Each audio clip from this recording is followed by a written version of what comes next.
disappear when you come near. You share your deepest feelings with the world. You're out there like a flag unfurled. How do I even start to meet the girl inside? I could sink down in this bottle. Me, I'm just a bubble in your champagne. A tiny little bubble in your champagne. Wasted away 'cause you don't see me. I'm just a bubble. Wow, very cool song right there. Well, it's Saturday afternoon. It is it's actually noon in Nashville. Welcome to Nash Talk. My name's Chris Anthony, and I'm looking up for a second because I'm looking at this light. I'm looking and I'm just checking out. It feels like the sun in here. I don't know why. I don't know what the weather is in any other part. I know where I'm originally from in Detroit. It is like 12 degrees and a foot of snow. But here in Nashville, I don't know if you see behind me, I got the backdrop, the Batman building, aka AT&T. That's like a big iconic building down in downtown. Now I'm actually about 20 miles north right now, but I do hang out down there, and I'm having a dysfunction with my green screen effect, but at least I've got it up there. You know what? Today we've got a really cool guest, and I've met him a couple times down here in Nashville, and we inadvertently met through an organization called the Songwriting Academy, also known as TSA, out of the UK. And he joined probably 2/3 as I was ending my 1-year membership. But I made a lot of friends and from all over the country and the world. And ironically, he is from, I think, Michigan, because I know he attended. I know he was down in Ann Arbor. We're going to talk about that. And now he's living in Seattle. And he's just an amazing person. So I'd like to bring him on to tell you about his history and his present day as a songwriter, singer, musician. He does it all. He plays it all. And oh, by the way, it's not Captain America. Please help me welcome to the stage, Mr. Chris Evans. Hey there. There you are. Is it not Captain America? Chris Evans, audio gust. All right. How are you doing, brother? I'm doing great. How you doing, Chris? Good, man. Here, let me just zoom us in a little bit. We're going to bring it up on there. And all right. So you're in Seattle at the moment, right? That's right. Yeah, just north of Seattle. All right. Now, I noticed that you're in your studio. I've seen it before because we've been on different Zooms and WhatsApp and everything else. I know some of them don't show us, visually, but every time I catch a glimpse, I'm always impressed because I know you can play the guitar. I know you play drums proficiently. I see the drum set behind you. And you write, you sing, you do it all. You're a one-man show. But I know that you've also collaborated a lot with a lot of people and produced and things like that. So we're going to start, I guess, with that. But before I do that, I mentioned Michigan. Now, we talked about it a while ago. Now, are you originally from Michigan? I'm originally from Ohio, from Dayton, Ohio. Dayton, born okay. and raised there. And then moved to Ann Arbor when I went to the University of Michigan. And was there for 6 years or so. Little time in Massachusetts, little time in California, and then up here to Seattle. Okay. Well, that's good to know. I guess what I wanted to know is, when did you get caught by the bug of being a songwriter musician? I mean, I was into music and when I was a kid, and my first concert was Elton John when my parents took me there when I think I was 5, which is kind of young for a concert, but it was amazing. And so I was always very into sort of singing and doing my singing around the living room with songs.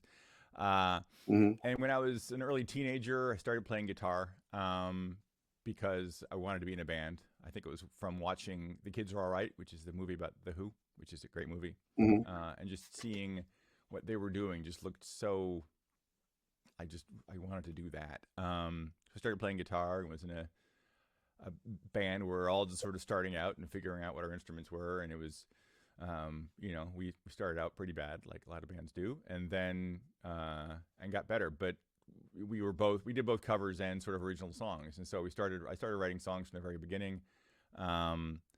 and then and then through college wrote a bunch of songs as well. Worked in a recording studio at the University of Michigan, which was kind of amazing that we had a sort of a student-run recording studio in the dorm we were in, which was just starting out when I got there. So that was just an absolutely amazing time, sort of in the '80s, to get to learn all of the sort of production techniques on sort of when it's still tape, right? We didn't have all the digital DAWs yet, so it was an 8-track reel-to-reel Otari deck and a mixer and a few sort of classic outboard effects. Digital delays were just sort of coming out, and some I'm playing around with a lot of recording bands and in college, and we did a sort of an album of local bands in Ann Arbor, and which was just a great way to sort of learn just by doing a lot. So I produced a bunch of records there.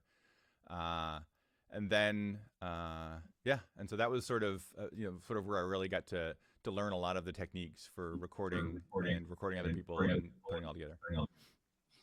Interesting. Now, can I just ask, what was your first instrument of choice when you were younger? What did what was it that you preferred to play at the beginning? Like for me, it was drums, and I actually didn't play drums till I was in 9th grade one time at a graduation party. And I realized, even with all the rhythm I had as a DJ, I just couldn't get it down. But I noticed you play everything. So where'd you start? Yeah, guitar. Guitar was where I started with. Got a little echo going there.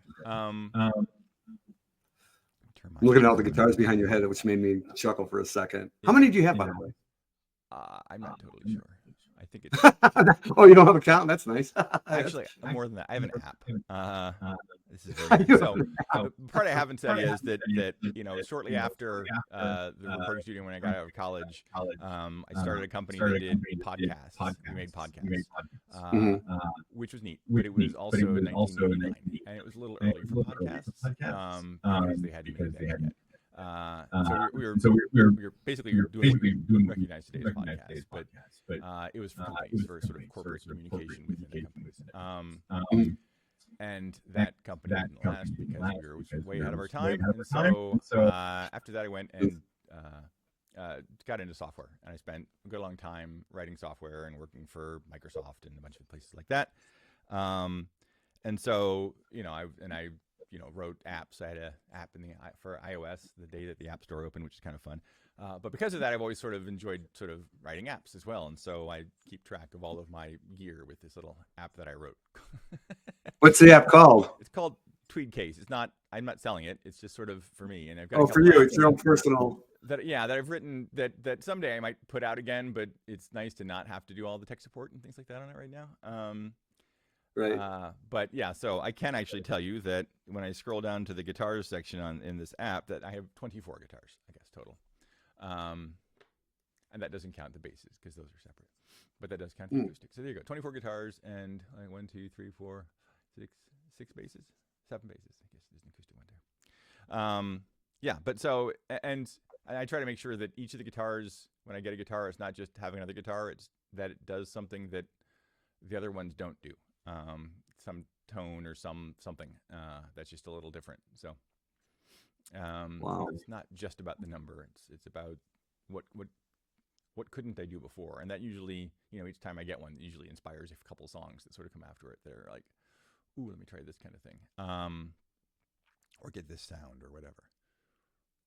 So okay, you just created a couple questions out there. One is, what was the genre or song or artist or plural that got you to pick up the guitar? Like, was there a particular riff or style of music that got you hooked onto that? And then I guess the second question I'll ask before I forget it is, you said that you get inspired to write a song, and I want to know about that technique after that, okay. if you don't mind. So in terms of what sort of started me playing guitar, I think that the key moment was definitely that the movie The Kids Are All Right with The Who. It's if you haven't seen it, it's a great movie. It sort of covers their sort of history, but there's just a lot of really sort of iconic segments of them playing.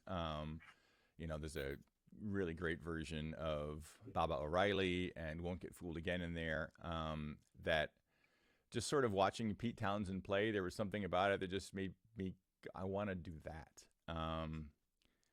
And and so that was sort of, some the first set of songs I sort of learned. And Pete Townsend is sort of a great guitar player to learn, because he was never, he wasn't, at the same time there were, Eddie Van Halen and all sorts of other guitar players that are really difficult to emulate. And Pete Townsend was never, he's a really good guitar player, but never like overly flashy, right? Everything is very sort of approachable, because he was also obviously one of the big songwriters, and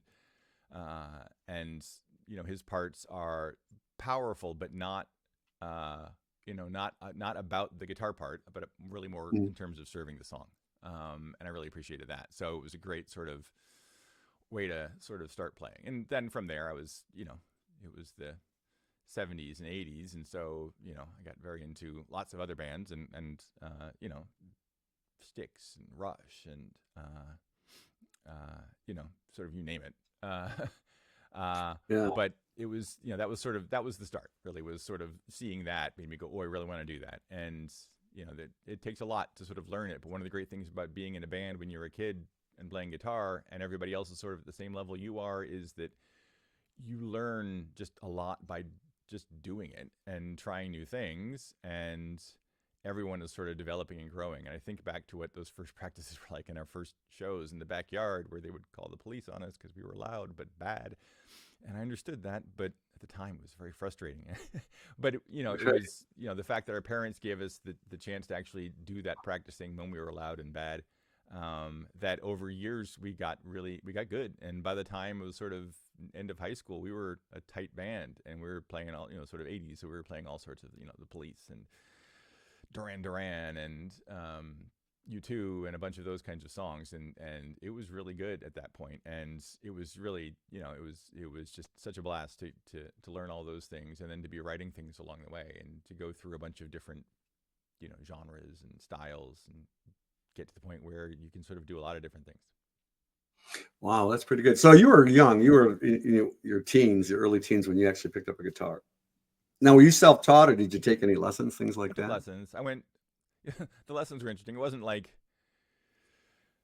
the kind of lessons you get on YouTube these days, right? YouTube, thing. It was, I would take my guitar, I would go to this music store, I would have it, a little cassette player of songs that I liked, and I would play them, and my guitar teacher would figure them out and tell me what the chords were, and then I would go home, and that's all that they were. And occasionally he would play a little extra, lick and show me how to do one of those little things in there. So it wasn't a great way of learning how to play guitar, but it was a great way of just learning how songs are constructed and sort of playing along with that. And I do remember there being a point where it was like, I just need to find more songs to have this guy listen to and tell me. I think it lost some of its focus at some point, but it was, it was I remember walking to the music store and taking a bus there, and I would have my guitar with me a bunch of times. And so I was sort of here walking down the street, going to catch a bus with my guitar, just sort of playing. It was electric guitar, so nobody could hear me, but I would just be doing that, which must have been a strange look. But, it was a bunch of time to sort of just keep playing and practicing. And the things that we had to do back then, because I know, I'm from your era, and, I know that the internet has definitely changed, just like this. And I know that, after, seeing you for the first time and all that, I mean, you seem pretty prosed. I remember when we were at the TSA and we were on a big Zoom, there's probably at least 100 people on at the same time. Because I remember there was pages of people. And you came onto the scene, and I remember he was asking all these questions, Martin Sutton. And it was like, I don't know, quiz kind of thing. And you knew like different timings. I remember, I think it was like 7th, 8th timing, like who did that or something. I'm like, and I was clueless, and I love music. I've been a DJ, all that kind of stuff. I've been trained musically, but you were like, you had like answers just like that rifling off your head. Yeah. So there's got to be some kind of innate ability that you have, kind of like, and I remember watching, different guitarists, and then Prince came along, and, you realize Prince he didn't want any help. In fact, he wouldn't even let you produce his own music. And he just had that ability to know what he knew. And I don't know if I'm comparing you to, to juxtapose you to Prince, but Yeah, but, and I've heard your stuff. It's very polished. It's it's produced. It sounds really good. You play well. You sing well. So, and I mean that. And it was funny. I was talking to the other guys that I knew before you, and I was saying, man, he knows. And in fact, one guy was kind of mad. I don't want to say his name. It starts with a K, but he would go, because I know as much as he does. I'm like, well, how come you didn't raise your hand then? So that was actually a really funny event because, yeah, it was sort of a trivia question thing. And I figured out pretty quickly what they were doing is they were throwing out the questions, and then it would give people a chance to answer, and then they would scroll back and look for the first correct answer in the list. And they didn't care how many wrong answers you had before there. And so they would ask the question, and I would actually, they'd be like playing a song. And at the end, there's going to be a question of, what time signature is in, or what's sort of special about this song. And so while the song is playing, before they've asked the question, I started just sort of typing in things that were potentially interesting about the song. Like, it's in 7/8, or it starts with just a vocal, or whatever. And so then they would ask the question and then scroll back to see who was the first person who had the answer. So in a lot of cases, I was actually answering the question before they asked it, because I was guessing at what the question might be that would be an interesting question, and then trying to get the answer out there before they asked it. And I did win the largest number of correct answers that day, but several of them were because I'd answered the question before they asked it, because I sort of figured out that's what they were doing. And it worked. Well, again, I guess that's I don't even know how to respond appropriately, but maybe I do. I don't know. Wait, somebody just said he needs to be closer to the mic. Me or him? Because I can hear him fine. I don't know if you can hear. I can turn me up too if you want. Yeah, turn me up a little bit just to boost it. See, we can make magic happen just like that. You're talking to a musical genius. The best of them. Can't remember which one's going out there, but okay. Hopefully is that better? Or I can also do this. I think yeah. I mean, I can tell the difference. Yep. They raised. Yep. All right, cool. The reason they're doing this. Okay, cool. All right. So anyway, yeah. I mean, he's got this amazing studio and all these guitars. Can I ask a real quick question? Because I've always been fascinated, because I used to walk in a Guitar Center and stuff like that, and I get that's probably my biggest regret coming to Nashville, not knowing how to play guitar. And I have one that I bought from Nashville about 1.5 years ago, and a lot of really well-known guys were showing me different chords, and it's probably not that hard. I just like playing a keyboard for some reason. And I figured, well, I'm in Nashville. There's 10,000 plus guitar players that are going to tell you that they're the best in the world down here, amongst other musicians. So I didn't probably need to be. Here's the secret on guitar: you don't have to be the best, right? I said, huh? I mean, if your goal is to be the best, then sure, go be the best. But you don't need to be a good guitar player. You don't need to be successful. You don't have to be the best to be successful, right? The point of any instrument is to serve whatever it is that you're playing, right? Whatever that song is. Right. And so you just need to know enough to play the song. And when it comes to studio stuff, you don't even have to be that great, because we can fix all sorts of things, right? We can record multiple takes and take the best one. It's like, oh, I screwed up this one here, this one here, this one there. But if you take this part, hey, it's a perfectly good take. And I do that all the time. And I think everyone does. Right. So, and for guitar, it's just a matter of it's just doing it a lot, right? There's the saying about, 10,000 hours is what it takes to become sort of expert at something. And you don't sit down for 10,000 hours in a row at anything. You sort of just keep doing it. And you plug away at it. And over time, it sort of builds up. And, one of the interesting things about what I'm doing here, because like I said, I was in software for a long time and I stopped doing that to do this full time, is, I'm playing guitar and I'm playing bass and I'm playing drums and recording, keyboards and recording songs and mixing songs and mastering songs and singing on them and writing the lyrics and writing the music and all those different parts. And every one of those is sort of could be a lifetime of learning just by itself, right? There's plenty of just amazing recording engineers who that's all they do. They just record. And they keep learning and growing, every day as they do it. And so there's a lot of things. And that means that I'm not going to probably be the best in the world at any of those things. And that's okay. That's not my aspiration, is to be the best in the world. I love creating music. I've loved creating things just from where there was nothing and now there is something, which is sort of always one of the nice things in software too. There's a lot of similarities actually between writing software and writing music. And yeah, so it's just sort of like being able, it's the creative process, it's the having the song. And once the song is finished, it's, I'm done, right? And now I just listen to it like everybody else does. Sure. And, enjoy it as a song. And so, from your perspective, if you want to play guitar, then the answer is, I think, just play guitar. Do it, find some time, just fart around a little bit, 20 minutes, 30 minutes every day. Just fiddling around with this chord or that chord, or getting better at going from this kind of chord to that chord, or, learning a little bit of a scale and playing part of a scale, or doing what my teacher did, which is just, figure out songs or play songs. And now there's, so many resources on the internet for like every song is Right. There is, but yeah. and how you Yeah, play it, YouTube. and at different levels of difficulty, right? And so there's apps from Fender and from Gibson, as well as Ultimate Guitar, and all of these different services. And so you have more resources, I think, than anyone's ever had in terms of being able to figure out, okay, well, how do they do this, and how do I play it in a way that works for me? And it's the same thing with drums. Is that's what I do with drums. I play around with Drumeo and do some of their sessions, and even things that I know how to play. Like they do their 30-day drummer thing, which is just a blast, and it's really basic drum parts, but it's for 10 minutes in a row every single day for a month, and it's just 10 minutes of effectively it's 10 minutes of practicing with a click, right? Yeah. Every day for a month, Right. and you get better, and it's interesting how, like, when I do that, my guitar playing gets better because my timing gets better.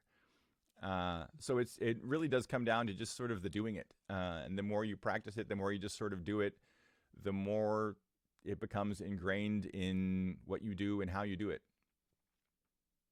You know, I Yeah, no, that's fine. Well, the one question, and I came up with another question, which is your name, Audio Gust. I want you to talk about that in a second, but real quick, let me just finish the part B of the question I had that you just answered.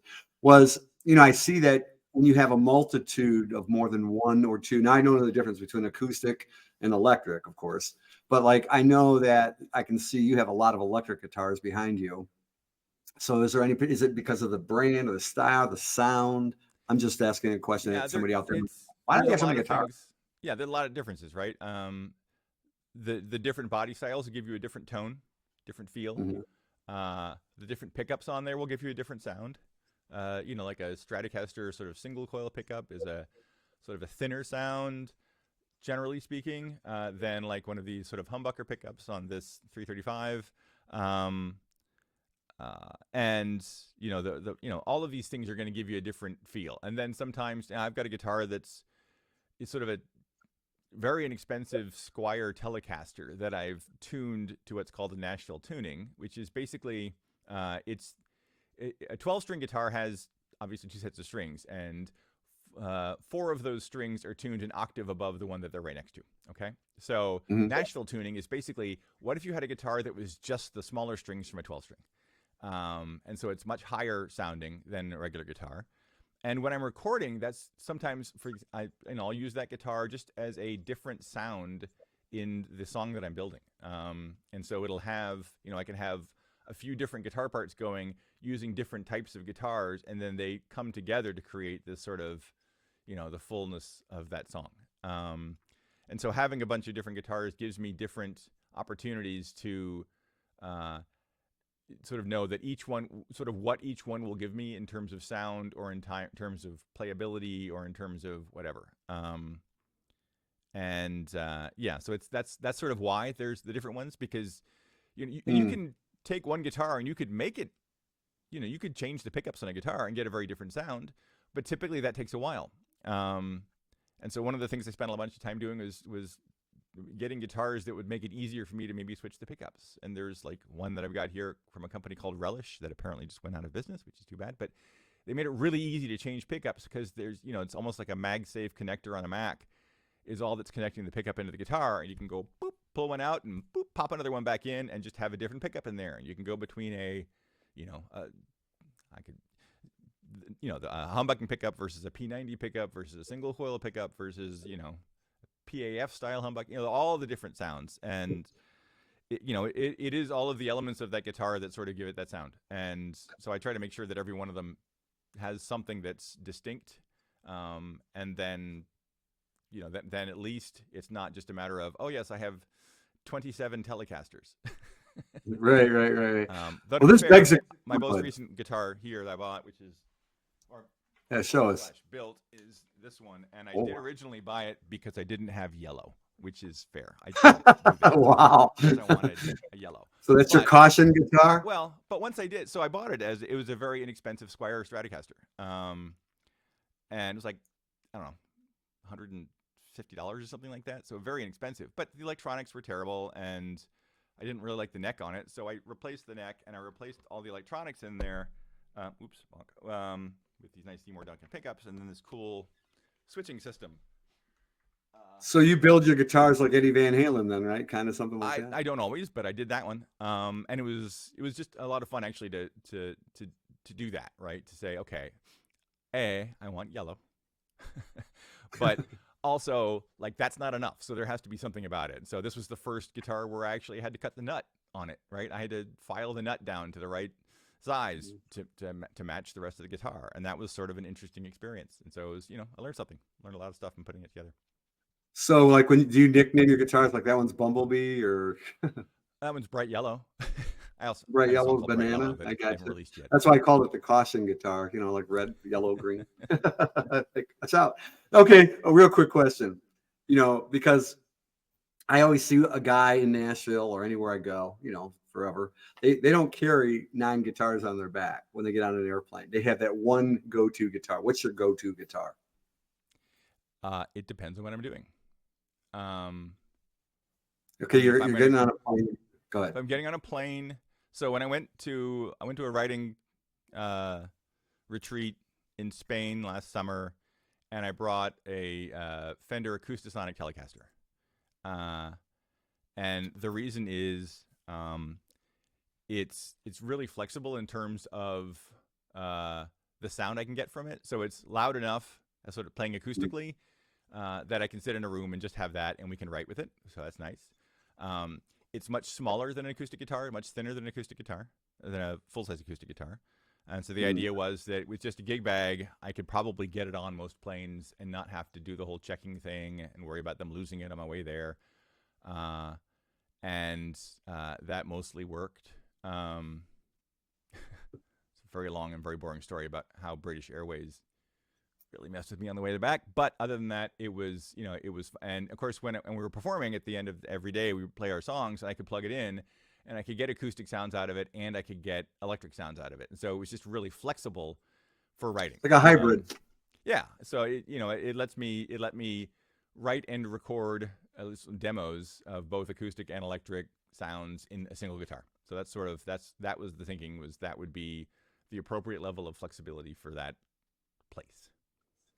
Okay. Answer. Okay. Before we move on to a couple other questions, one is going to be about, the new element of the internet streaming services.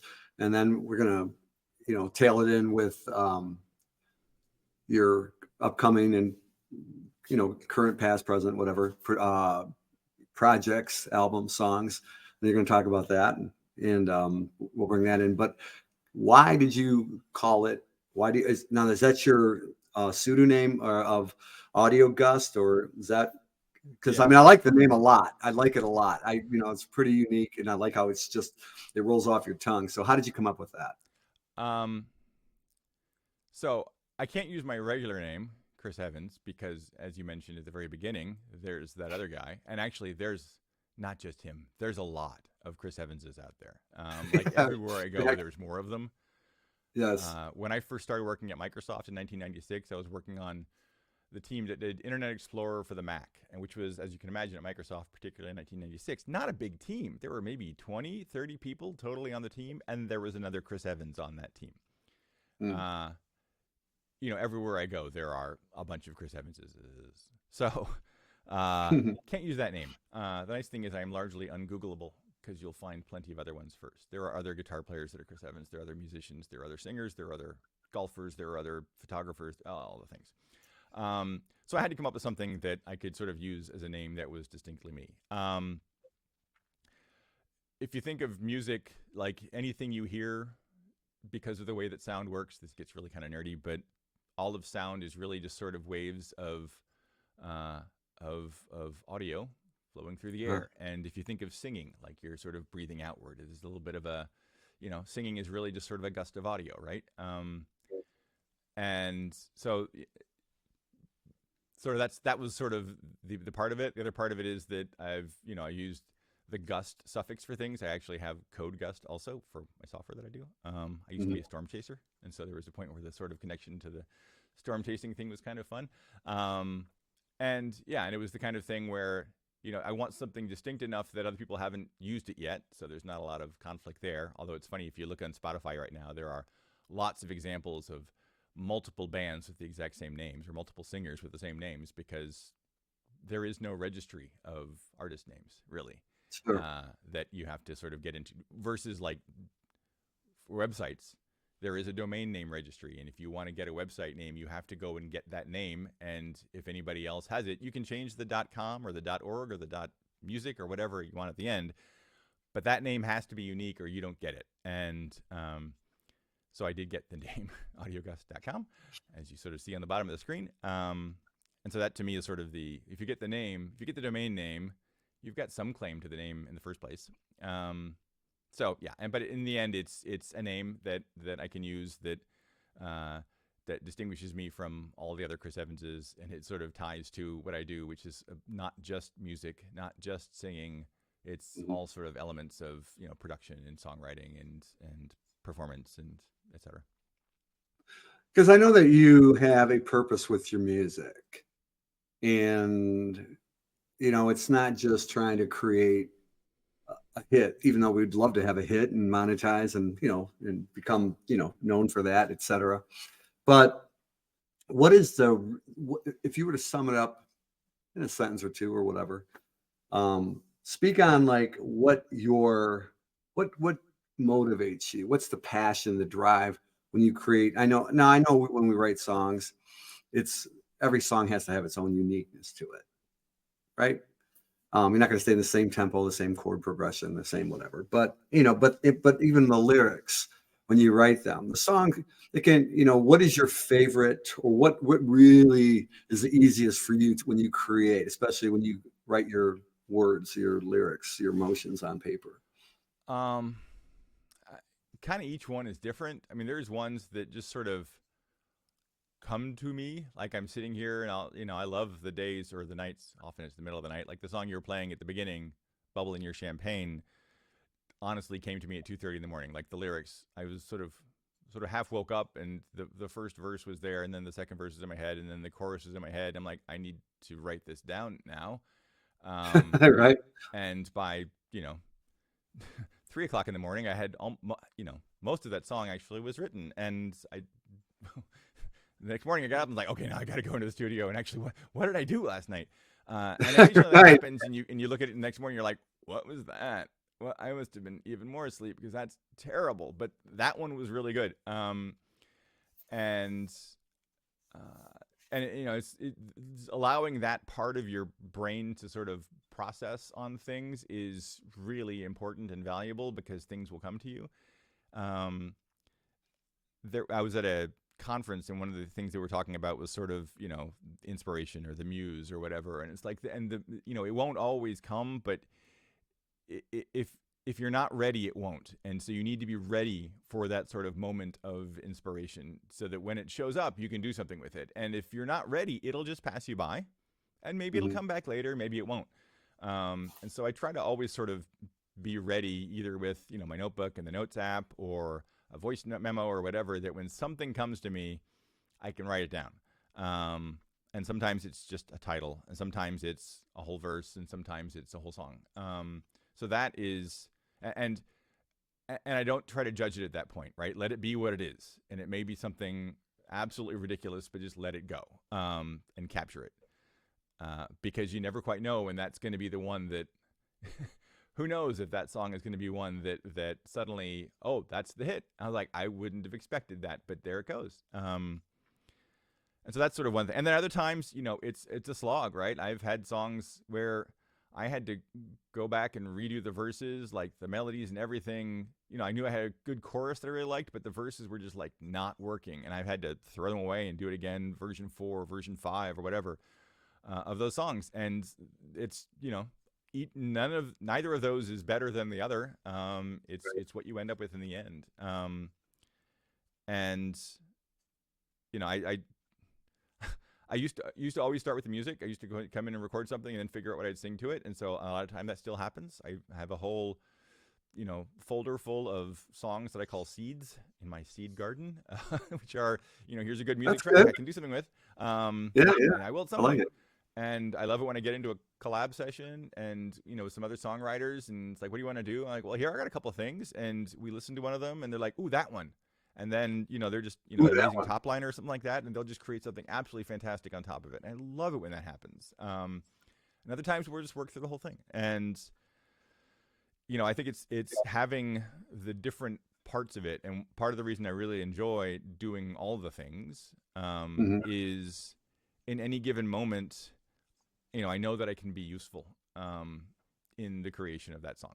And I just need to make sure that I'm aware of what the talents are of the other people that I'm working with and writing with, and give them the chance to really show their talents and to do what they do, and stay out of those, and do the things that, you know, fill in the gaps with the rest of the stuff. Like, you know, some of the stuff that you've been involved in, right? It's what are the skills that we have within this group, and how do we, you know, let's create something with this. And the nice thing about being able to do all the parts, or at least an awful lot of them, like if someone said banjo, I'd be like, oh, not me. I don't Say do it that. again. I technically have one sitting over there. It was my dad's from when he was way younger, but I had no idea how to play it. I You'd could be plonk that on it, would be but- now that would be your go-to down here. right, exactly. Right. But I imagine there's a lot of banjo players down there, so that's good. Nothing like a good angry banjo Yeah, player. get you on stage real quick. That's for sure. But yeah, it's having, you know, it's having the ability to go do that, and then that's, you know, that's sort of critical to whatever that particular, you know, what that song moment is like. You like collaborating, don't you? I do. Yeah, it's partly because you can share the load. I mean, most of the songs that I've released are all me. Like I wrote them, I recorded them, I played them, everything. Sure. Which is nice because when it comes to release time, I only have to convince myself. But then again, there's no one to bounce ideas off of on those, right? And so it's Right. kind of all on me. And it's really great when I do a collab that there are other people's just sort of thoughts that they have, and we can sort of talk about them. And songs frequently go in a direction like, I would not have gone that way, but it's good. And, you know, I just need to make sure that I'm staying open to all these suggestions and try any idea. One of the great things with software is that we can always hit undo. And so if we don't like it, we can go back, no problem. Logic is really great at saving backups for you. So I can just jump to an earlier version.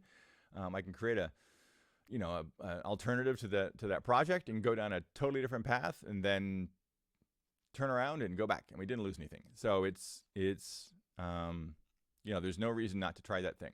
And particularly because it isn't something that I would have thought of, because that's the whole point of collaboration is bringing something together. It's sort of creating this, you know, sum is greater than the parts thing. Let me ask you, okay, let me jump a little bit ahead on that one. There's collaboration, but then there's writing for other people. Do you have songs? I'm sure you do.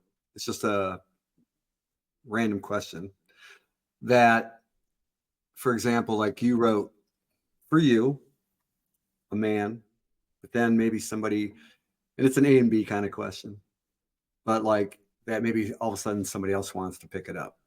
Another guy, or have a female, and it was written from a man's point of view where you got to change the lyrics, that kind of thing. So it's kind of it's actually two questions in one, but you know, work with that for a minute, I guess, because I'm always curious, because some people do not like to change a note, a word, anything. They're married to the song. And you know, we all think, I think we all start off that way when we write the song. We see it the way we see it, and that's it. But then when somebody else gets a hold of it, just like in the collaboration element, that you know that somebody's going to completely change everything about the song, whether you want to or not. Like the beat, the rhythm, the tempo, everything. You know, just, I mean, and sometimes you don't go too far off the beaten path, but that's been my experience a little bit. But I mean, down here in Nashville, I know that there's guys that I know personally that will not write.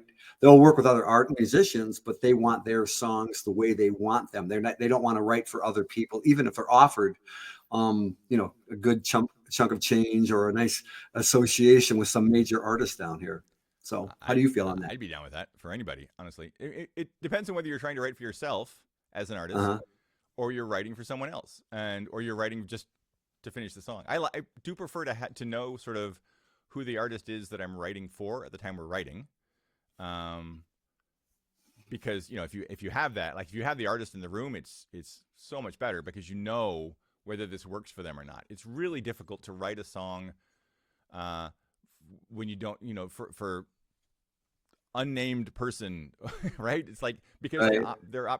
the options are just too broad. You can do anything if it's who Sure. knows, and so you got to be able to focus some to be able to go somewhere. And so, you know, if you don't want to write, if you don't want anything changed, then do it by yourself, and that's fine. And if that works out, that's fantastic, right? But if you are collaborating, the whole value that comes from collaboration really is bringing together the different viewpoints. And this is true in anything, right? This was true in software. This is true with writing music. And Correct. I was, you know, in software, I was always a fan of having more diverse groups of folks who were putting together the software, because we weren't writing the software for ourselves, right? When we were working on Microsoft Edge, or we're working on, you know, whatever, Windows for that matter, something huge, right? We're not building it for ourselves. We're building it for the vast number of people who are going to be using it. And if you don't have a sort of a diverse set of inputs coming into it, like people saying, well, yeah, but what if we called it this, or what if we approached it this way, because when I use it, it comes this way. Then you end up with software that really only works for software engineers. And if it doesn't work for the end user, then they just won't use it, and you're kind of wasting your time. And so it's the same kind of thing with a song. If you're writing a song that doesn't work for the person who's going to perform it, and to me, if you're going to get up on stage and sing this song, and if it's successful, like if we write a really great song, odds are you're going to be singing that song a lot for a really long time, like maybe the rest of your life, right? And I don't want that song to be not what you want to sing for the rest of your life. I mean, it's got to be something that resonates with you, the performer, with you, the artist, because you're gonna have to live with all these things. I don't have to. Sure. You're going to have to, right? So for me, the ones that I release, yes, I have to live with that for the rest of my life. And if I was writing with someone else and they said, do this thing, I'm like, that doesn't feel like something I would do, or I don't think I would appreciate that. I would probably put my foot down and say, no, I don't think that works. Let's keep trying, let's keep trying something else. And sometimes in the process, you come back to that thing and realize, actually, maybe that does work. But, so that it's really nice when you have the artist there with you, because you know immediately whether this works with them or not. You can hear them sing it. You can, I've had a bunch of places where we've had to change some lines that I thought were really good, but it was difficult for them to sing, or it didn't, or, if they were from England and their accent just sort of didn't quite hit it right. It's like, okay, let's change it. I can always save that line for something else. I can put it back in the notebook and maybe it'll come out later. So if you think you're perfect at it, even that, honestly, there is no perfect at it. There is only contextual. You're right about that. And so, so I think there's some element of we have to figure out what is best for this song.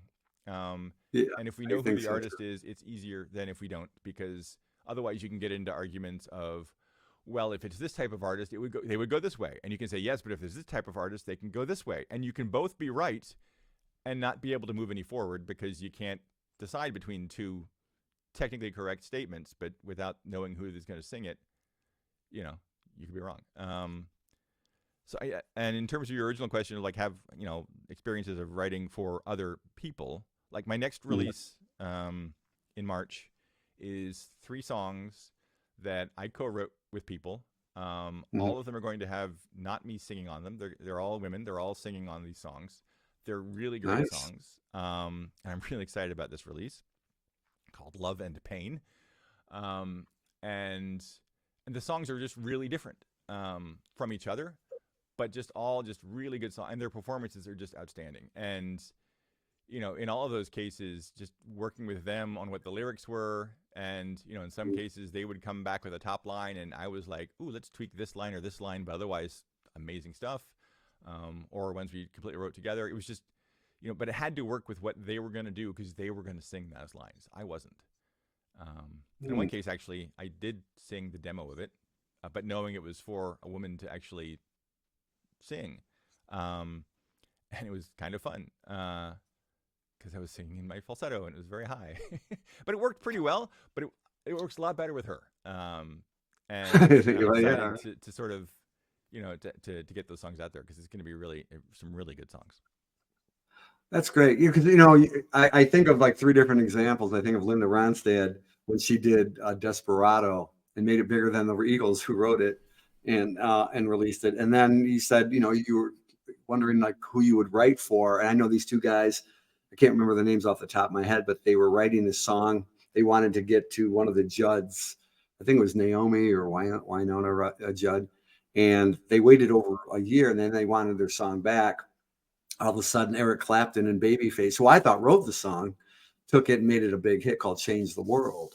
Mm-hmm. Fast forward, now you see what the internet has done when everybody was against it. Even Metallica, I remember, they didn't want like their music on the internet and things like that. And then a TV show on Netflix for a younger audience called Stranger Things re-released Kate Bush's song 20 or 30 something years later, mm-hmm. which produced her almost 3 million plus that. Well, it's probably over 3 million now, and a whole new audience. And she was in her 20s when she did it. Same thing with Metallica, Master and Puppets. And then the most recent example, but I'm sure there's many, many more, because it was at the Grammys. Luke Combs redid Tracy Chapman's Fast Cars. And that was really nice to see that she came out and did the song again 30 years later. And now it's #1. It's all these different things. She has a new audience. She's, could you imagine 20 years from now, you wake up and you think, well, that was my history. And all of a sudden your songs, now you're more relevant than ever, especially with the world population. That's one of the funny things about songs. I mean, everyone talks about the quantity of songs that are, 100,000, 120,000, whatever it is, songs per day going up onto Spotify. Right. That's way more than anyone can listen to. And of course, a lot of those aren't songs per se, like they're noise, literally like white noise things or whatever, but it doesn't matter. There's even if it was, 10% that, there's still way more songs that are being released every day than you can possibly listen to. And so, it doesn't happen immediately necessarily, right? I mean, but if you don't release the song, then you're not even in the game. Right. It's you got to write, and you got to ship it. You got to release the song. You got to put it out there.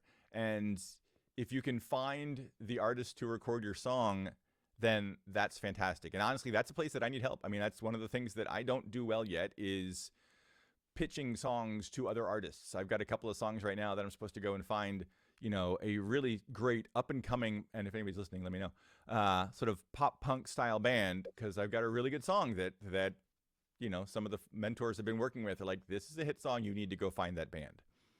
And I'm like, great. Now what? Like, right? That's not a skill that I have yet. So I'm sort of trying to figure that one out. It's way easier for me just to release it. But if it's that good of a song that, and it could help someone really sort of break to the next level, I would way rather have them do it than me do it. But part of the reason that I release a bunch of music, I'm doing at least one song every month this year. I've did 20 something songs last year. Releasing them is, you got to put them out there and then write more. And don't release the terrible things, but make them good and get them out there, because you never quite know which song is going to resonate with people or where it's going to resonate with people. One of the fascinating things on my I look at my Spotify data a little too often, probably. My songs right now are really popular in Germany and Switzerland. I don't quite know why. I'm very curious about it. That's David Hasselhoff. You probably know. Exactly. I'm just like David Hasselhoff. That's me and him. We're often confused. Right. and the Netherlands, right? And so it's like I don't Wow. know that many people there. So these aren't people that I know, and these are from the Spotify lists that people are getting, those Kidding. streams That's there. interesting. And so it's sort of fascinating that I don't know which song is going to resonate, and sometimes I think, oh, this song's going to be huge, and it's not nearly as big, and then this other one comes along, I'm like, this one's really good, I like this one a lot, and put it out there, and suddenly it does these way larger numbers, and I'm like, you don't know. And so I want to make sure that there is a path for the songs that I write that I like the most, that really hit me the strongest. If if they really resonate with me, then they will really resonate with other people out there who have had life experiences somewhat like me.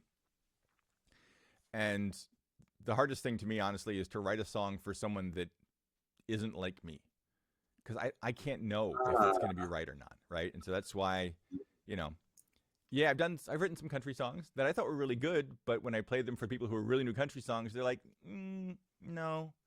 And I'm like, okay, fair enough. But you also have to realize that the music that we like is based on literally based on a lifetime of experiences. It's, you hear certain songs at certain moments in your life that just sort of seem completely coincidental. And who knows why? Like the first time I heard a Rush song, it was like, well, maybe I've heard them before, but the first one that really I remember was Spirit of Radio, and I had a clock radio that had dust in some switch, and so sometimes in the middle of the night it would slowly turn on, and the song would sort of creep into your subconscious. And that happened with Spirit of Radio. This was like 1980 or something like that, but it sort of slowly woke me up, and I was like, what's that song? And the next day I went looking for it and found it, and I was like, okay, I got to get that album. And that was their Permanent Way. I'm trying to adjust my mic because I'm seeing people say that my sound is too low. Good so job. Let's see if I can get these things. We're not fancy here. Come on, mic cable. But yeah, over time, you get to know these songs and hear them, but all the stuff you listen to is based on those things. Like, what mood was I in when I first heard that song, and how did that hit me? And then I build from there. Ultimately, everyone has that. And so the odds are, when you write a song, I'm hearing echoes. I'm not sure if that's coming through the thing or if it's me, but me echoing. But odds are that when you that most people will not like the song that you're writing. I mean, just odds are they won't, because there's so many different styles of music and so many people out there with so many life experiences. And realizing that, just about everybody in China and India probably won't like my song, because they're raised in entirely different sets of music. So, once I sort of came to this realization that the odds are they won't like my song, and it's not a reflection on the song or me, it's just that that's not what their life experiences were, or the stuff they listened to. And so, okay. And so once I got to that point, I realized, so I don't have to worry about people not liking it, or people going, this isn't for me. Because when I listen to hear a lot of people's songs, I'm like, yeah, you worked really hard on that one, and that sounds nice, but it's not for me. But that doesn't mean the song's bad. It just means that that's just not what I'm into at the moment.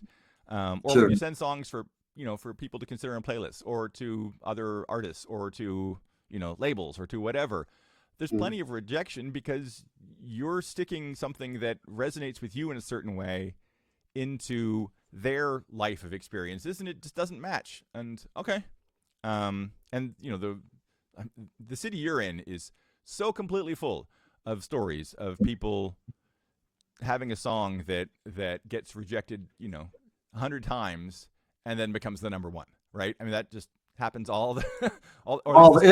the beginning of time. Sure. And so that to me is why it's like, okay, well then, if the only person that I know that I can understand what they think of it is me. And so if I love the song, if there's something about the song that really hits me, that I really enjoy about it, then good. Then mission accomplished. And if it's one that I can perform well, then I'll do a full recording of it, and maybe I'll and release it. And if it works out, if it hits that point, then I'll put it out there. And if someone else comes along in the meantime and hears it and goes, "Oh wait, that song's for me too," and they want to take it, I would absolutely love that, because I think they will always do. If they love it, then I would love to see what their interpretation of that song is, and let them take a crack at it.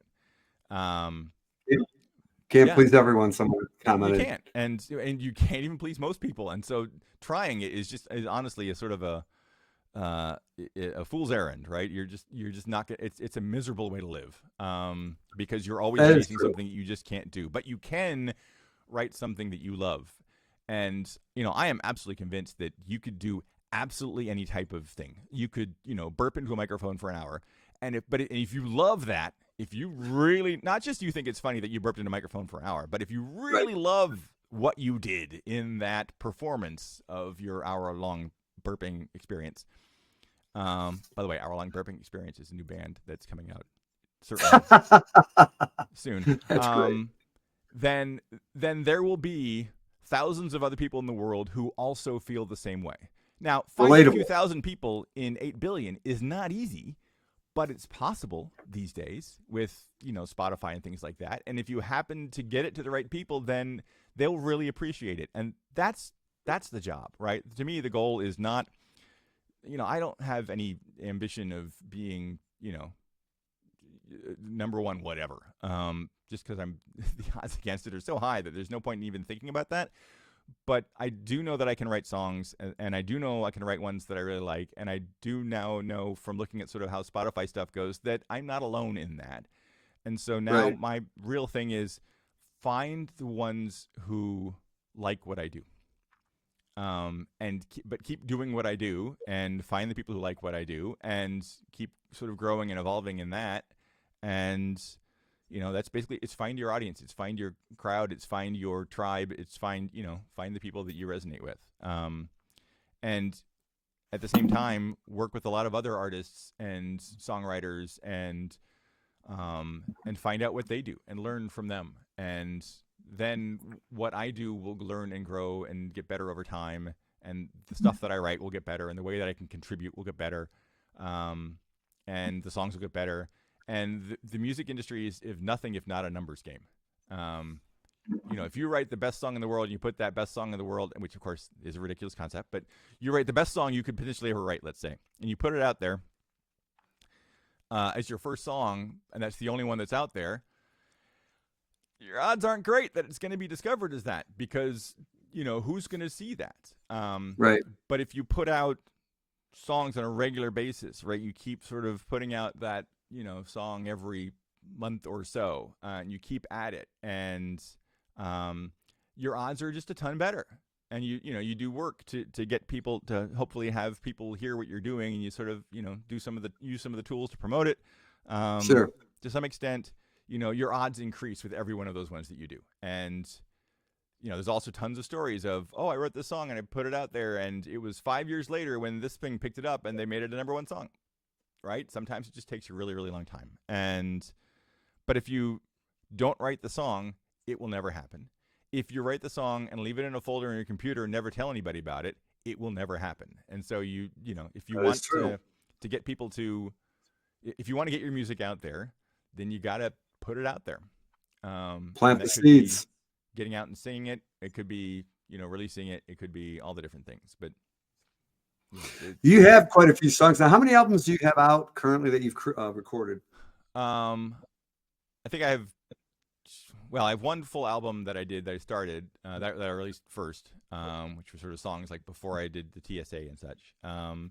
Since then, I've released, I think, an EP of 5 songs, 6 singles, and I've got the 3 more coming out next month. So 20 something. What is the song? Oh, I'm sorry. I was going to ask you, and I'm going to play a song in a second, and I wanted you to tell me about it. Something to Remember. Mm-hmm. I just, grabbed that. And now, when did you record that, and what's that one about? That is my most recent release. Just came out a little over a week ago. Okay. And I was listening to Boy Genius, whose album, The Album, is so good. And it's not what I usually do in terms of a genre thing. though I did win Best Rock Album, so I guess I should think it is. But and there was a bunch of songs on there that I was just sort of listening to that were like, and they're just really different. And like, each song is very them and yet very different. And so I was just sort of listening to it a bunch, and just there was a riff at the beginning that actually sounds very much like the band The Cars. Actually, I wasn't thinking about them at the time, but afterwards I listened back, it kind of is, because again, that was my time in the 80s and 70s. Well, really the 80s. And so I just sort of liked what that sort of riff was. It was just really simple, but also uncluttered. And I love a song that elevates in the chorus, that gets sort of bigger. But one of the things I always sort of liked about Boy Genius is that a lot of their songs, it kind of feels like you're overhearing part of a conversation. You don't know the full context for what they're saying or why they're saying it, but the way that they sing it is just like, wait, what's happening there? What was that? And so I sort of took that concept of that, and then was also riffing on another idea that I kind of like is and I think a lot of songwriters will understand, is, man, I've been doing this stuff for a long time, and it feels like I haven't really had the impact yet. Like, I haven't left my mark. And it's been years, and I just haven't. I've been doing this a long time, and when what do I have to do to do something that really leaves its mark on the world? And so. The song is sort of that, right? Is sort of a couple of people who are trying to figure out, like, can we do something big? Can we do something, and maybe ridiculously big? The first line is if you're free, would you like to burn the world with me? Like, what? If you're free, we could try to drain the coral sea. It's like, what? It's ridiculous, which I kind of appreciate. But the general idea is like, what if we went and did something huge? And it's a sort of interesting thought of people who are, you're getting to a point where you're not in your teens anymore, where your whole life is ahead of you, but you get to my age, which is older than that. And there's so much about, maybe I just haven't done anything yet, right? Or done anything that sort of is lasting. And maybe there's a desperation point where you're like, well, what if I did something bad that people would remember? And it's like, you probably want to avoid that, but it's, what do you want to do to live with, to go with no regrets, and to show them something that they won't forget. And so it's just sort of that feeling of, what if I could do more, and what would that be? And maybe it's crazy, but maybe it could be big. And that's sort of what that song is sort of saying. Let's take a listen.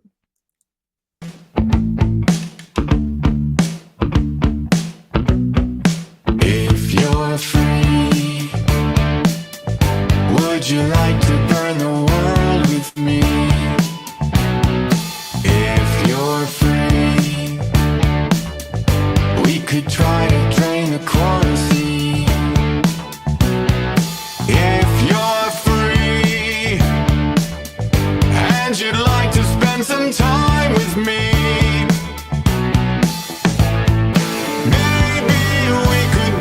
something to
Wow, there you go. I like It's, that. That was really cool. Something to remember. Let's move Christmas to November. I like that line. what Wow, can we that do? is, I I like mean, if you were the person who moved Christmas to November, people would remember that. It'd be big. Wouldn't be Yeah, easy. no, I love being a lyricist myself. It's like, you always, you know, I used to be kind of not jealous or envious. I don't know what the word is, but I mean, maybe it is a little both. But I would like, "God, how did they come up with that?" You ever have that one like, God, I wish I wrote that song, that kind of thing, or that particular line. And I look for those things in a song. In fact, for years I wouldn't even listen to lyrics, even being a DJ. Like the girls would be singing a song, and they go, "Do you know that?" And I go, I don't even listen to I just listen to the chorus, and that's it, or the hook.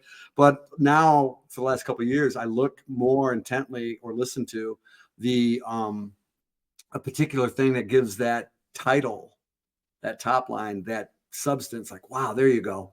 Those are the pieces right there. I love those nuances in the song that really elevate it. That's why I hate the songwriter things here in Nashville. I hate to say it because they'll play like the first 30 seconds, maybe a minute if they kind of like it, and then they miss the meat of the song. So I decided today to go, pretty much as far as into the song because I knew there was a couple changes in there. I know that I had like maybe a little sound glitch, but we are on the internet, and I do apologize for that. But I know that you produce very well, and I mean, he's really good.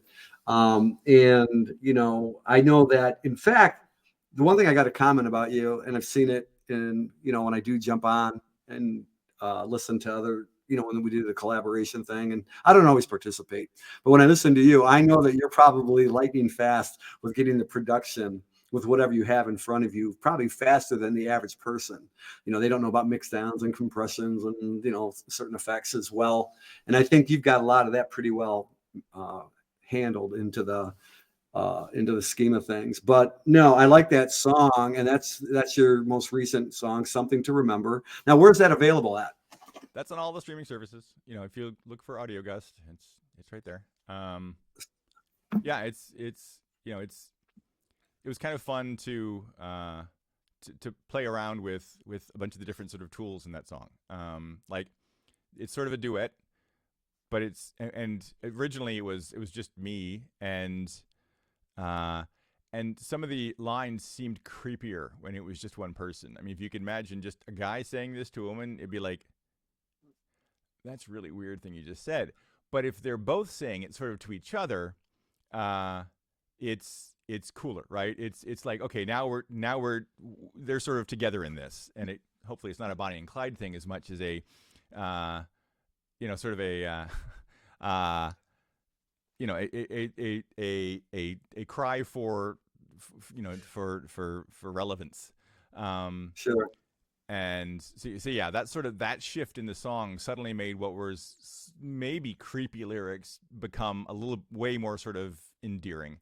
And I appreciated that. I think that sort of made it better. And the other thing, sort of one of the things I sort of was trying with this song was playing around with something I was getting from those Boy Genius songs, which is that they have an interesting tendency to play around with the number of lines in a thing. Like sometimes they'll, they have like the song that won all the Grammys, which was Not Strong Enough. It's kind of the pre-chorus kind of starts in the middle of the verse.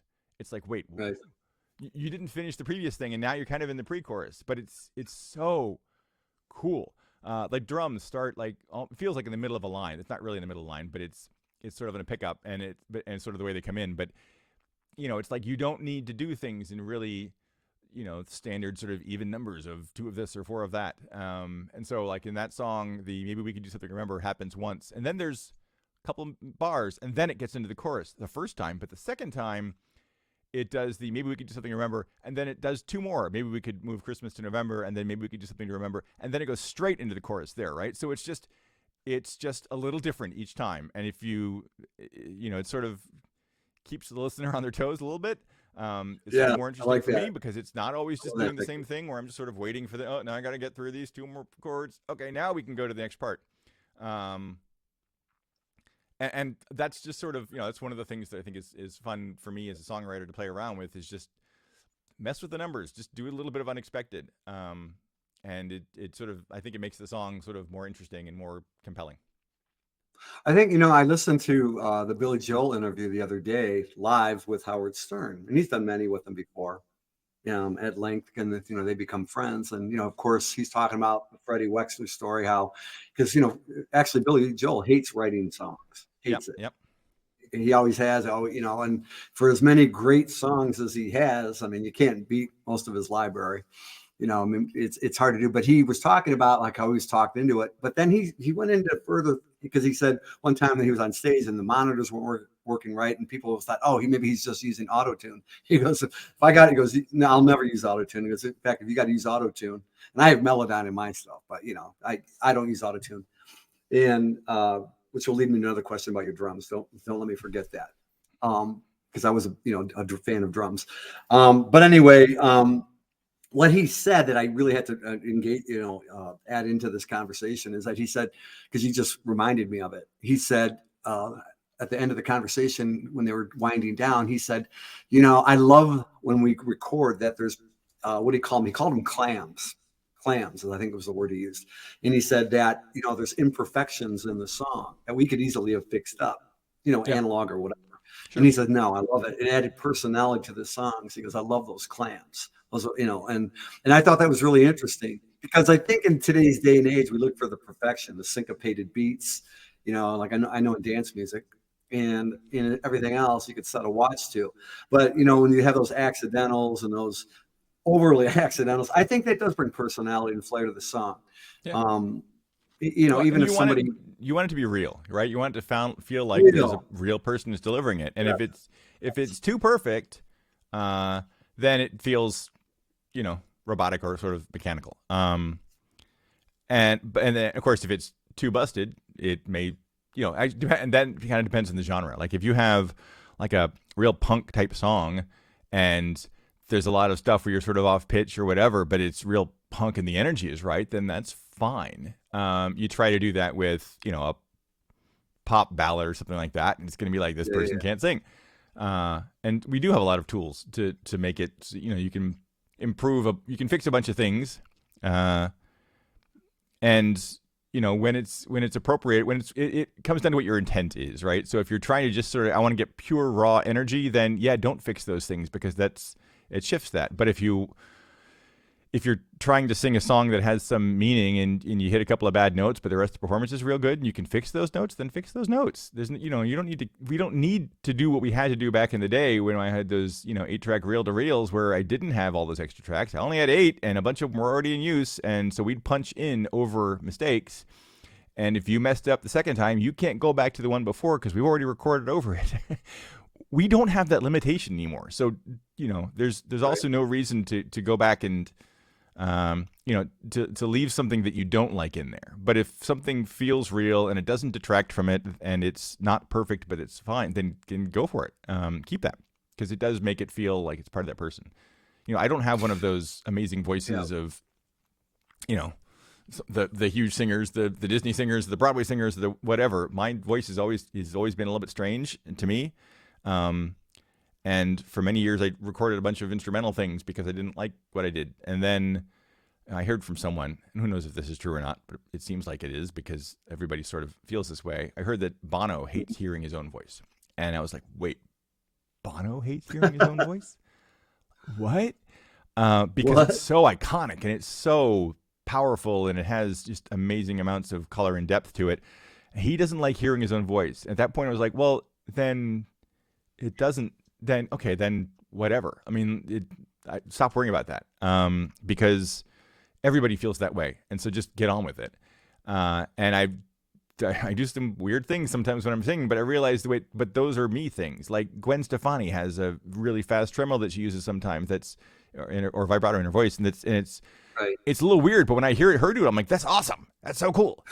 And I'm realizing that, oh, wait, yeah, everybody, like a lot of the really interesting, distinct singers are not what you would call, Broadway, opera, pop, whatever, amazing singers, but they do, Geddy Lee, for crying out loud, right? He's the strangest voice in rock music, and yet I absolutely love so many of their songs. And you go with that because that is it's an instrument, right? And it's just it's like, oh, I've got an interesting guitar here that makes a sound that other ones don't make. And so I will play that and I will do things with that. And that's sort of what my voice is. And I think everybody, an awful lot of people have that. And actually, one of the interesting things when we were in Nashville last year and we went to one of the songwriter roundtable things or rounds, and there were 3 people up on the stage and they were alternating and they would play a few songs and they would get off and the next group would get up. And it was fascinating to me that they all looked great and they all played great and they all had good songs that did all the things. And they were all good country songs with feeling and the next day I couldn't remember any of them. And some of that's just me. I don't have a great memory for all of those kinds of things, but also it's like they were all so same. And nothing grabbed you. Well, one of the ways you can't break out and be different from everybody if you're trying to be the same as everybody. And it's a really tricky game, particularly in the music industry, because if you're too different, people will say, well, that's not the thing that's selling now, and so you won't get picked up. But if it's too much the same, everybody will say, I've already got that, right? Or I've already heard that. Or, yes, there you are, good country singer, guitar player, songwriter. Yep, you tick all those boxes. And particularly in Nashville, there's a few thousand of you at any given moment, and you're filtering in and out as new ones come in and other ones, move on to other things. And so you've got to separate yourself. You've got to, set yourself apart in some way. There's got to be something about you that is different from everybody else that's out there in a way that is sort of approachable enough and could resonate with people. And so, I've sort of learned that those things that are different about me, I'm just going to lean into them. I'm going to do them and let them be what I do because other people don't do that. And it'll work or it won't work, but in the end, it's at least who I am. Right. And I hope for all the folks out there who are working on writing and trying to hit that moment and have your moment that you look for those things that are distinctly you and figure out how do you use that, right? How do you make it so that you're approachable, like the songs you're playing still fit in whatever today's zeitgeist of music is, but then set yourself apart a little bit. And if you look at Billie Eilish is a great example. Nobody sounds like her. Nope. And and she just, and some things like the song that she does that she won the Grammy for as well, What Am I Made For? She said she sings that song. It's really difficult to sing because she's barely making any sound. It's incredibly, it's mostly breath. It's just the lightest bit of note in there. And doing that made it, different. And it really stands out. And she's done that in a bunch of different ways. And, Olivia Rodrigo has just a different sound from a lot of other people. And there's and when you try to be like them, you're not being you and you're not being different and you're not setting yourself apart. So you got to kind of find, well, what are the things that I do that are distinct and what are the places then that I don't have a thing that's different. And so let me, not be so different that, that I'm unapproachable. And, that's every artist's sort of job is to figure out, okay, well, where am I the same and do I fit in, and where am I different and can sort of stand out? And you get that balance right in front of the right person at the right moment with the right song, then you have a chance. Right. I think that the audience, that the audience is the key to being approachable and relatable, because I think that's what Taylor Swift did. She was down here. She made her mark in the country, Bluebird and everybody and everywhere else. Yep. And then they kind of like ousted her when she became mainstream, so to speak. They took her picture off the wall right there on Broadway, the big mural they had. And long story short, doesn't seem to have hurt her. What's that? Doesn't seem to have hurt her. No, and the reason was because she did what everybody's like you said, Spotify and all these other, streaming services, which are kind of the entryways, besides being down here in Nashville and playing cover bands and doing open mic nights till you're blue in the face. But I think the one thing that the template that she's given, that I think that will, and this is just my opinion, and I've talked, a few times in face to face down here in Nashville, and I think, that you have to find, because you said a lot of things that made me think of this today. And that is, I think that, and that's why I use Taylor Swift as a reference point, because I think that what's going to happen with billions of people on the planet, and you only need 1 million people to be pretty successful to follow you, and not talking just on likes on a thing. I think if you get actual 1 million fans, if that's the goal, not 100 million, not 10 billion, you could be in India and get that many, but I can get that anywhere. I think that you have to find a niche like she did. She became engaged with her audience on Instagram, and she found people that, half of those songs that became hits and gave her that album, they didn't even make it to the radio. And most of them, when you listen to them, they're like, and I like her and I like her, whatever, but it's like, okay, this would have never worked, even if you or I or people we knew sing it, but because they liked her so much, they'll listen to anything that she has to sing that comes out of her mouth. The words could be backwards and she could sell it. And she knew how to engage. She knew how to work the system. She knew how to re-record her music from the people that took her music. She's got a great business mind, but I think those tools will be applicable to people out there, and say, you know what, get your own audience and get them to like you.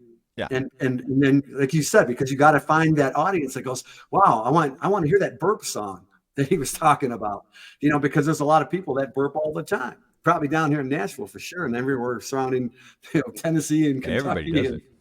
Right. If you get 1 million people that go, wow, I'm going to buy that song from him. I love that song. I want to sing it the next day, no matter how good or bad it was produced. Like you said, you had so many good people that played well, but there wasn't that, it's like seeing a good movie, but it wasn't great enough where the next day you're in your car, you're laughing at that joke or you're crying because it made you think of something.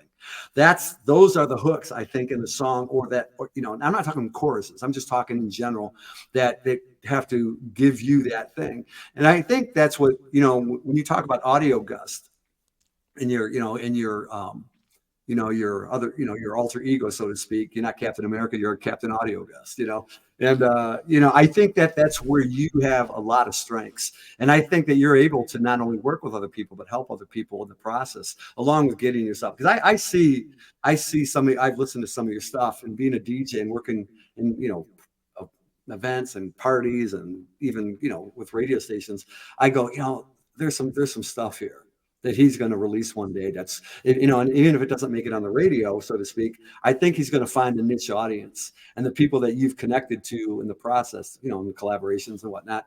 I think that's why I chose you, because when I take and choose people to do these things, I'm not aiming for the Taylor Swifts or the Morgan Wallens that everybody's trying to be like. I'm looking for the people that are trying to be unique in their own way, to find their path to get to that level. And like I said, you've got, if anybody's got, it wasn't like you're depleted on funds to do a studio. That's your studio behind you. You own it. Everything in it you own. And you've mastered the craft of production, producing, playing, singing even. Still and learning. Enough. Yeah. Yeah, but enough to create a song anytime you feel like it. Like you said, I can wake up at 3 o'clock in the morning, 2:30, 3 o'clock in the morning. By the next morning, you might remember half of what you wrote down. Because sometimes you'll be like, the words don't always, God, how did I sing that song? But then you are able to go down there and hit the drum beats. That was my last final question as far as your instruments is concerned. Because I've worked with drum machines and drum loops and things like that. And I love to play my own beats and, throw them around with it so they're not completely perfect when I'm doing rock and roll. But what do you primarily use your drums for, all your tempos and rhythms? In the end, everything is going to be inside the box. So, I'm not a great drummer by any means, right? I have a ton of fun playing. And so what I will get into the song is something that it feels like I would play, you know, ideally, to me, the drums honestly are like one of the most important parts of any song, which is the reason that songs that are just so repetitive with, like, you know, with beats, just don't resonate with me. And that's not that they're bad. It's just that, like I was talking about earlier, it's just that's not what I come from. I come from, you know, like I said, listening to The Who. So with Keith Moon, who there's no other drummer who's ever sounded like him, and no one's tried since then. Or Neil Peart, or, you know, Carter Beaufort from Dave Matthews Band, or, you know, there's, you know, Stuart Copeland. All of these people are just absolutely amazing drummers, but they, you know, and the parts they play are, you know, it's like playing lead drums kind of thing, right? The parts are as much a thing that you think of as the song as the guitar part or as a bass part. And you know, a drum part to me is a really interesting thing to listen to, right, as part of a song. So it's not just there is a beat behind it. So like doom doom doom doom doom doom doom on some dance songs is great for dance music, because you kind of need that when you're doing the dancing. But if you're listening to me, that's like, there's nothing there that I can hook onto there. So when I'm doing a drum part, I'm coming sort of from that place. I want there to be something in there that feels like either I did play it or I would play it, or I'd play it like this if I was better at what I do. But I can play drums and you know, record the MIDI parts in, and then maybe tweak the parts that I didn't do right, or use tools like, you know, Superior Drummer and things like that come with some really great performances in the first place, and use those to inspire the part that I want, and then go back and tweak them and tune them and go, yeah, I would do this, but like this. I recorded a cover of Foo Fighters' Learn to Fly. And part of the reason for that was, my daughter said, you should do a cover of it because I think you sound like Dave Grohl when you're singing it. I want to hear what that sounds like. So I'm like, okay, that sounds like fun. But part of it is Dave Grohl is such a great drummer, such an energetic drummer. And I think he was the one who played on that one. It might have been Taylor. Either way, it doesn't matter because it's a great drum part. But when I'm trying to do a song to sound like them, I wanted it to be as exactly like them as I could. And when I tried to transcribe sort of by listening to the drum part and then sort of transcribed it into Superior Drummer. And it sounded like a mechanical version, like sort of that Too Perfect kind of thing, right? Because it was way too tight. And I wanted to be off where he was off, right? I wanted to rush in the places where he rushes, or lay back in the places where he lays back. And so I did. It was a little bit ridiculous. I mean, I took the original recording of the song, and then I used one of those tools that lets you split out the different parts. And so I split the drum part out into its own thing. And I didn't use his drum part, but I used his drum part to see where the impulses were, like where was the snare hit exactly. And if I can line them up the same tempo, I'm like, okay, his is there and mine is, boop. So I just would move my snare up so it happened when his happened. It was I did the MIDI part on it, didn't really play it, but moving little bits of those kicks or snares around so that they were sort of where it was in the original of the song, it did change the feel of the song, right? So it's these incredibly subtle differences of what drummers do in the space between the notes or around the notes, and where they're ahead or where they're behind. And it's all so fascinating and almost imperceptible, and yet it resonates with all of us. I mean, of course, drums are like one of the oldest things that there are in terms of musical instruments, and just hitting something. And it's so crucial to the way the song sounds, and it's an important part of all the stuff for me. So I want to make sure that part's right, or at least that part fits with what I want to do. And I would love to play with a drummer of those folks' caliber, because I might just like keep forgetting to play because I'd sort of be watching them. But when I've played with really good drummers in the past, it was such a delight, because it made my job as either a bass player or a guitar player. Because I played bass in bands for a long time, because there were 1,000 guitar players and no one's playing bass. And it's like, well, then I'll play bass again. When you play bass, when you're a guitar player, you kind of want the fame of the singer. When you're the singer, you kind of want something else from that maybe. When you're a bass player, you kind of want the drummer is just that much more in control of the rhythm. I mean, in bass is almost as much a rhythm instrument, honestly, as it is a melodic instrument. 100%. And it's part of what I love about bass, honestly, is that you're sort of sitting right between the two of those. I know two great ones down here. and it's just such a great instrument. So I love playing those parts as well for the same reason, because I'm kind of being the drummer when I'm the bass player. Like the way when a good bass part, bass guitar part locks in with the kick drum and they're tight, it's better than anything else. And so yeah, so being able to and I've always sort of thought the bass players kind of want to be drummers a little bit, and drummers kind of want to be I don't know, whatever, guitar players, because they want like to be in front at some point. I don't know, everybody sort of has their, I think every person in the band has their, but what if I was that person right, in the band, right? Because there's always something that's sort of interesting about the other position in the band.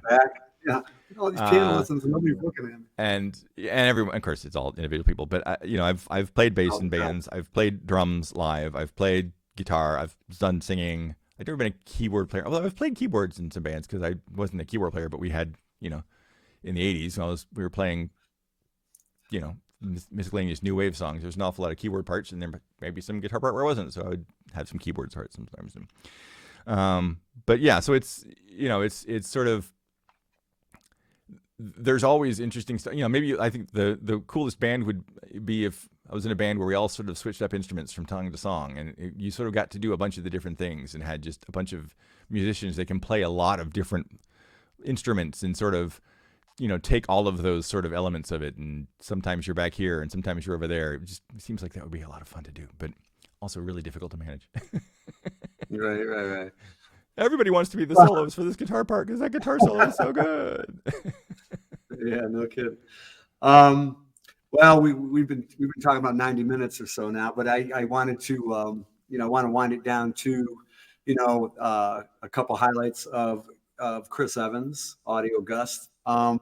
You've got some projects coming out now. You said you're available on pretty much most of the streaming platforms. Yep.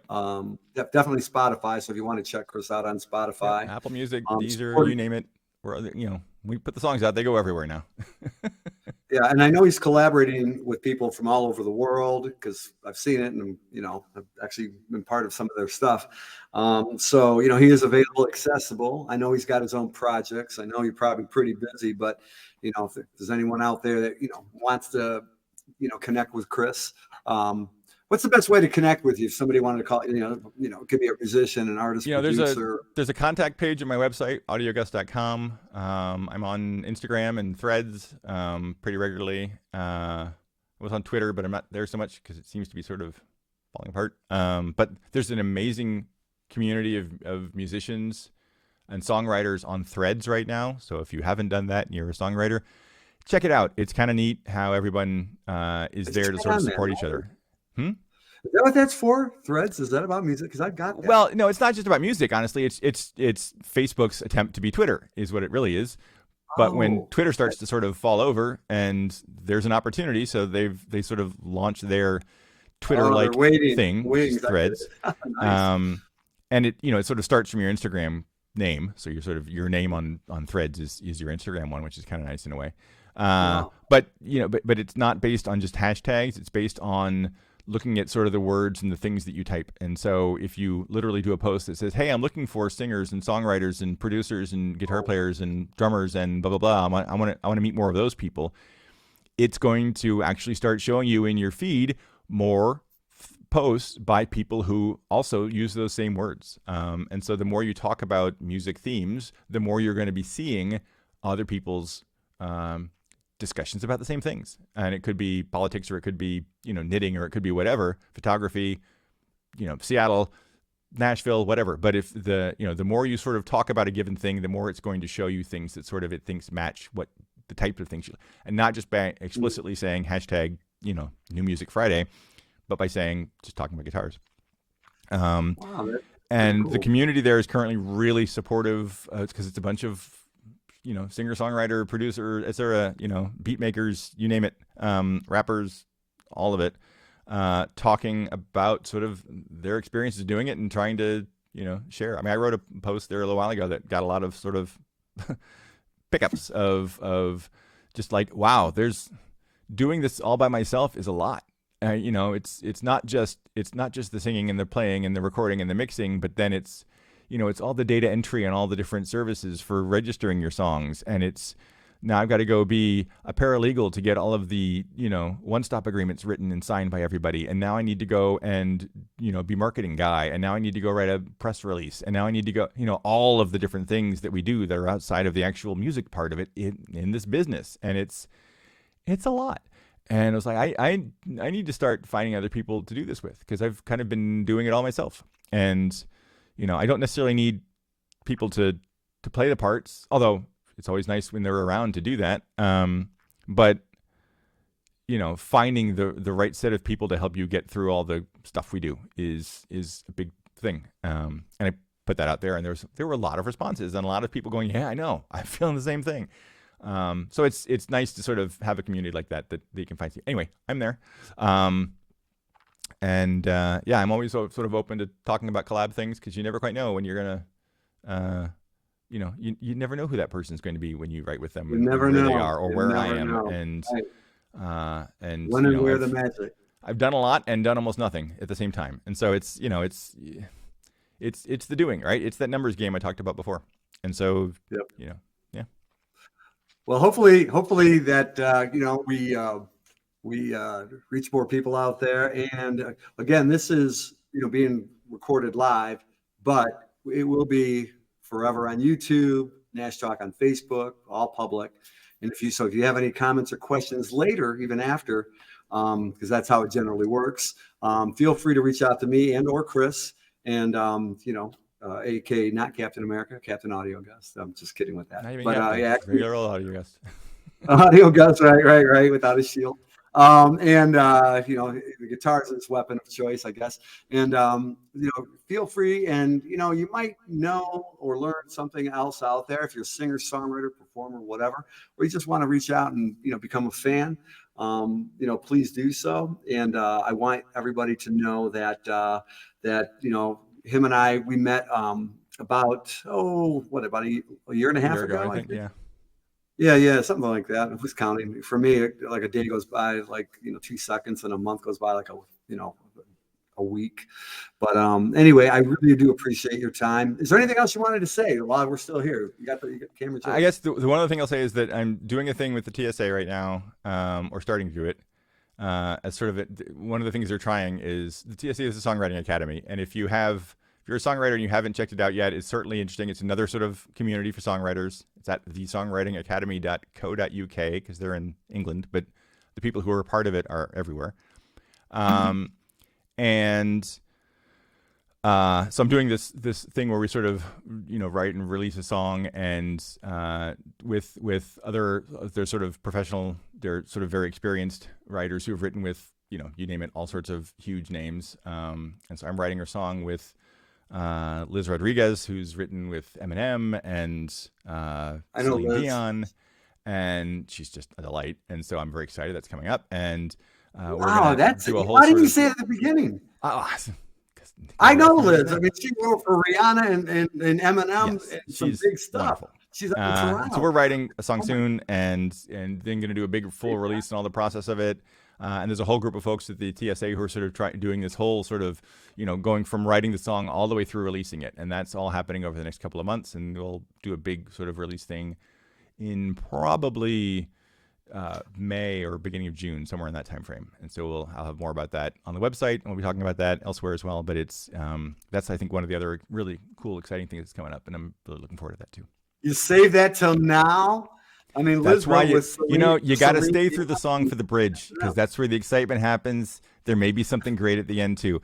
And for all the people who just listen to the first minute but never hear the bridge, well, that's on you.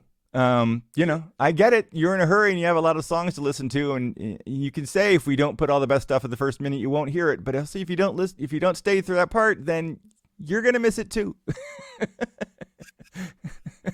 Well, I appreciate your time, brother, man. See, now, and for the show description, you can say, and you got to stay till the end because it's amazing what he talks about at the very end. You won't believe. That's right. That's right. Well, it's been an honor and a joy as I'm dropping my phone. My phone, like, people are like texting me. Well, we're going to, like I said, this is going to be, streamed forever And if you ever want to come back, feel free, especially if you, do, release something else out there, or, and it doesn't even have to be with Liz, but if you do, feel free to, contact and we'll put it out there for you, or you can post anything anytime on here, as we're evolving and getting more and more stuff to happen here. But man, I'm so glad you spent the time with me out from Seattle. And I hope the weather's good there, because it's cold here today in Nashville. It's really it's cold. not as cold here as it is there. It's 47 degrees Really? outside. It's actually a lovely Yeah, day it's like here in the today. 30s there. Yeah. So, and thank everybody else for tuning in. I know it's in the middle of the afternoon. I know a lot of people are doing stuff. Usually I do stuff like this closer to the nighttime, but I do have, like I said, there's no rhyme or reason. People have told me, why don't you start like at 6 or 8 o'clock or whatever? I says, this is not, the old days where, you had to just watch it. In fact, the late night shows, they tape during the day. Jimmy Kimmel and all them, they're not on at 11:30 at night. They record it at They're 4 sleeping, o'clock man. in the afternoon, That's wherever they're at. They rebroadcast it. It's not live. We're doing the best of both right now. It's live, and then for everybody else, because you'll see the numbers jump, and it's pretty cool. I like that. And feel free. Go to his website, Yep. audiogust.com, and you get to meet Captain America. No, I'm just kidding. Chris Evans. I'm not that guy. Yeah, he's not that guy. How many times do you have to say that? Well, okay. So one more funny story. My family, Okay. we were Thank you. at Disneyland. Or Disney World, and Florida. we made reservations at one of the restaurants at the park there, or something. And we went in and walked up to the thing, and they go, "Hi, I'm Chris Evans," and they go, "Oh, like, oh." They go. Like, oh, I'm finally, oh, because that Chris Evans does apparently go there, and they told me where he stays, so now I know that. Yeah, the look of disappointment on their face was so delightful. You know what you should do? Get yourself a Captain America shirt. Oh, of course I have one. I mean, because and by the way, he's great in those movies, and he was great in a bunch of other things. He also played the Human Torch in one of his first movies. He was that as well, Yep. and that was always one of my Marvel favorite heroes. comics when I was growing up, was Human Torch. And he was in Scott Pilgrim, which I love that movie as well. And so yeah, if I'm going to be confused with someone, he's a great one to be confused with, because he's done some pretty great stuff. So. Yeah, and he's the ladies think he's easy on the eyes as well. So Actually, that's not too. and I think he's here in Seattle this weekend for one of the Comic-Con things. So there's that. So, Really? Yeah, Wow. he You didn't, should go he didn't check call him me out. though. He never calls. Never calls. You should just show up. Yeah. You show up everywhere else. Yeah, I can show up mean, and be like, yes, pay $100, and you can actually say that you have the same name as him to him. And I'm like, Yeah, you have no problem flying to Spain for a week to write songs, getting on a plane, and Well, playing in Spain. that was a big deal. That was a lot of work. Again, if he wants to write songs, I'd be happy to do that with him as well. All right, brother. Well, thank you for coming on, and I really appreciate you to do it. I love when people come on. It humbles me. It honors me. You just it made my day. So thank you very much. It's great that you do this. It's great that you do this, and you have people on. You give them a chance to sort of share what they know and their experiences. And it's Absolutely. I could go on for, as you know, like when we were in Nashville last year, we were talking for a really long time, and just kept going, because you have so many great stories, and I've got a lifetime of things that I will go on and on about. So we probably should stop this, otherwise you're going to. What saved us, what saved us is the parking. My parking meter was going off. I'm like, it's like I was going to cost me $90 for this conversation. Yeah. Yep. Otherwise, we'd probably still be talking there. So, all right. Well, thank you. Appreciate it. This was fun. Thank you, brother. Hang on for a second. I'm gonna send them off and just hang in the studio, and I'll be right back. All right, everybody. Chris Evans, right there. Whoops, did I point the wrong way? There he is. I'm the green screen is got my finger off. Here you go. Anyway, so thank you guys for coming on, and I hope you guys learned something. He's just a bevy full of knowledge. I try to go on sometimes for a half hour or an hour, 2 hours, whatever, and no one really knows, because there's so much that people can release and talk to me about. And by the end of it, most will tell me, man, I could have said 19 more other things. And hopefully that you picked out something from it. When I listen to a YouTube video for an hour, sometimes I'll go, okay, I can't relate to that, can't relate to that. oh, and then something comes on. And I know Chris is just a bevy of knowledge and talent, and please support him and any of the songwriters out there and singers, because, you know, the music is just getting blasted everywhere and people aren't really getting their due. That's part of the reason I come on and do this, because not it's just as a songwriter and a DJ and everything else, but I really love the you know, when somebody tries to pour their heart out in their mind, put pen to paper or on their phone or on a digital app or pick up a guitar, and you know, it takes a lot. It takes a lot to get in front of people. Public speaking is probably one of the biggest fears in the world. Imagine being a singer, you know, or anything like that. And you want the world to hear your stuff.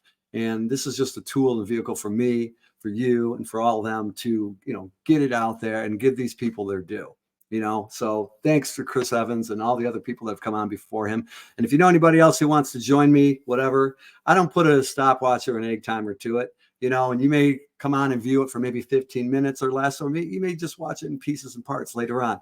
But, you know, just tell your friends that this is all about the music and the soul and the history and anything else you can apply to it. Okay. All right. It's Saturday. Go enjoy your day wherever you're at. Say hi to the Batman building. And you know, it's post Valentine's week, so you still have time in case you forgot. Give your lady or your man or whoever is in your life a nice extra little attention, a little TLC. Okay. I dedicate this show to the memory of a young man, Harley Rockine, and to his family. I wish them nothing but love, and may every song that's ever been written from the heart be about them. Okay. So have a great day, and thank you for joining us on Nash Talk.